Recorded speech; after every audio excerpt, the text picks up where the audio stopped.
Zubná turistika je cestovanie pacientov do inej krajiny za účelom vykonania vhodných stomatologických zákrokov. V posledných rokoch sa Srbsko stalo obľúbenou destináciou mnohých pacientov zo západnej Európy a v Kisači sú najčastejší pacienti zo Slovenskej republiky. Fenomén zdravotnej turistiky nie je vo svete, no ani v prípade slovenských pacientov ničím novým.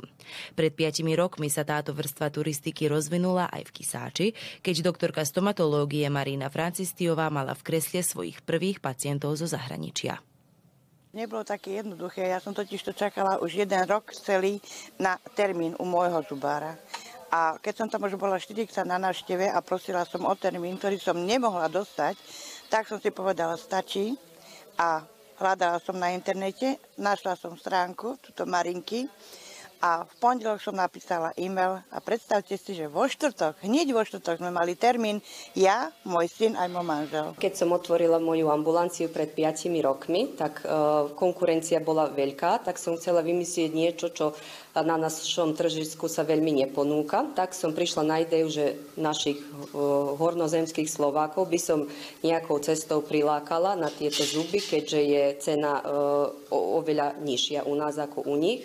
Tak som to začala tak prostredníctvom Facebooku a potom sa to rozšírilo. Môj prvý pacient a momentálne veľmi dobrá kamarátka, ako aj mne, tak aj celej rodine, bola z Bratislavy, Monika Kubová. Ona bola tá prvá, ktorá rozbila ten ľad, prišla do kresla, váhala aj ona, ako aj všetci, čo váhajú, keď prídu. Predsa je toto iný štát, no nevedia ľudia, do čoho idú, no ale odvahu si nájdu, prídu, tak ona bola tá prvá a keďže sa podarilo pekne spraviť zuby za rýchly čas, tak potom ona odporúčovala ďalej aj svojim známym. Každodenne nám chodia zo Slovenska, každý mesiac je iný, proste najviac máme okolo nejakých sviatkov, keď sú dovolenky, ale máme ich vyše 10 cez týždeň. V Slovenskej republike obyvatelia najviac zápasia s vysokými cenami zubných intervencií a málo stomatológov na úrovni celého štátu. V minulosti boli viac obľúbené maďarské mestá v blízkosti hraníc so Slovenskom. Dnes sú to skôr lokality na severe Srbska, Česko, Poľsko, ale aj Turecko. Rozdiel je veľký, všetko záleží na tom, o akú intervenciu ide, ale najväčšie rozdiely sú v protetiky a v implantológii. Na Slovensku je to aj 3-krát drahšie, takže im sa oplatí tu pobudnúť, ísť do našich reštaurácií na nejaké naše znamenitosti, byť tu, spraviť si zuby a predsa im len vo vrecku zostane. Dozvedeli sme sa z Instagramu od mojej dcery, ktorá sa tým trošku tak zaoberá, že by chcela pani doktorke pomáhať. Takže my už máme dlhšie zuby urobené, doniesli sme sestru so švagrom, ktorí tiež budú mať za chvíľočku krásne zúbky. Myslím si, že tu ľudia v Srbsku sú úplne iní, takí prívetivejší, milší. Čo sme boli prekvapení, Marinkiny rodičia, to veľmi pohostinný, ústretoví. Takže ako taká komunita slovenská sme ani nečakali, že tu je. A krásne slovensky rozprávajú, aj po travinách sme sa stretli s veľmi milými ľuďmi.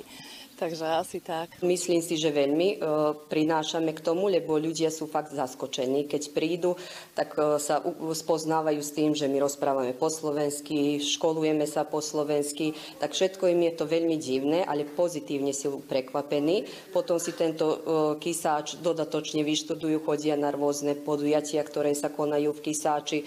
Už mám tak zákazníkov, ktorí chodievajú povedzme na slovenské národné slávnosti, tak viem, že okolo slávností držím termín za nich.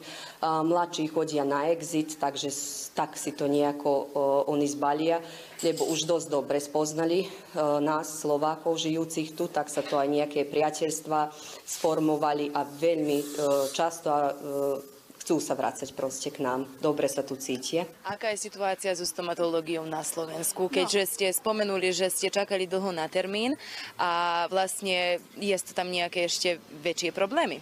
No, je to tak, zrušili, táto nová vláda, čo je teraz, zrušili príspevky od sociálnej poisťovne na zuby. To znamená, keď si niekto raz za rok dá spraviť dentálnu prehliadku, tak potom, keď potreboval ošetrenie, má nejaký príspevok zo zdravotnej poisťovne. zrušili. To znamená, že v budúcnosti ľudia nebudú chodiť zubárovi, nebudú mať príčinu prečo, jednoducho budú kašľať na to a takisto budú vytrať potom aj zuby Slovákov na Slovensku. Je to veľmi zlé a myslím, že viac a viac ľudí bude hľadať alternatívu, ako je táto, lebo tá je veľmi, veľmi dobrá.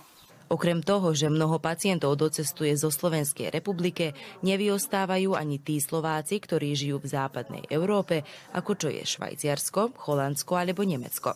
V rámci ponuky jej ubytovanie a preprava, aby čím viac obľahčili svojim pacientom pobyt v Kisáči.